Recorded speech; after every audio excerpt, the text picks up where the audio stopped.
dito sa Kongreso ay sasabihin agad na kami mga magnanakaw.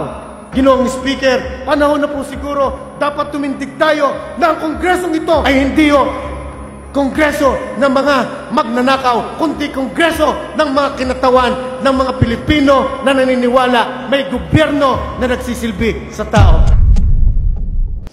Kung gayon po, Ginoong Speaker, tama rin po na ang kinatawan ng Kongreso na kung saan yung mga tao ay lumapit na kailangan magkaroon ng ganitong programa, ay nagrekomenda ng ganitong programa, pero pagkatapos magrekomenda ng programa, ang lahat na ng paperworks at ang lahat na kung paano mga proseso ang gagawin at mga pag-aayos ng papeles hanggang tingnan ito ng COA, ang implementing agency ang gumagawa at hindi ang kinatawan na nagrekomenda ng programang ito. Tama po ba yun, Ginoong Speaker? Tama po yan. Tama po yan. Yung sinasabi niyo.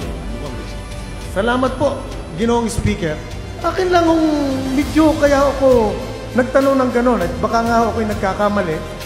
Bilang kung ako'y baguhan na kinatawan na Kongresong ito, Ginoong Speaker, napakasakit po sa amin ng mga baguhan dito na pagtuntong na agad namin dito sa ating pong plenaryong ito. So dito po sa Kongreso ay ganyan agad ang bumalaga sa amin.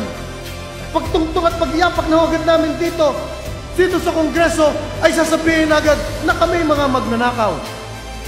Ginoong Speaker, napakasakit naman sa amin dahil nakikita naman natin tulad ng nangyari sa ating kinatawan sa ikalimang distrito ng Maynila na sala lahat, ang papeles ay sala, ang mga perma ay sala, pinagbintangan, ginawaran na agad at naging masama ang tingin ng mga tao tulad ng pagiging masama ng tingin din sa amin ng mga baguhan dito sa Kongreso.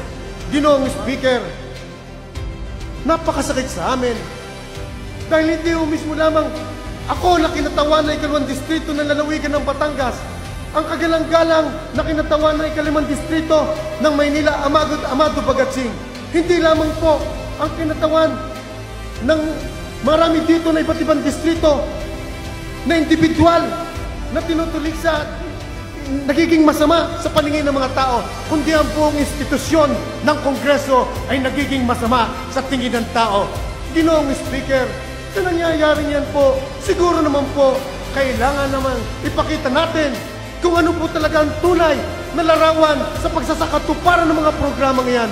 Ginoong Speaker, siguro po'y panahon na para ipakita rin natin ang tunay na liwanag ng Kongresong ito. Ginoong Speaker, panahon na po siguro dapat tumindig tayo na ang Kongresong ito ay hindi kung ano ang tinitingnan ng mga tao nitong nagdaan. Ginoong Speaker, panahon na po siguro para ipakita natin na ang Kongreso ay hindi Kongreso ng mga magnanakaw, kundi Kongreso ng mga kinatawan ng mga Pilipino na naniniwala may gobyerno na nagsisilbi sa tao.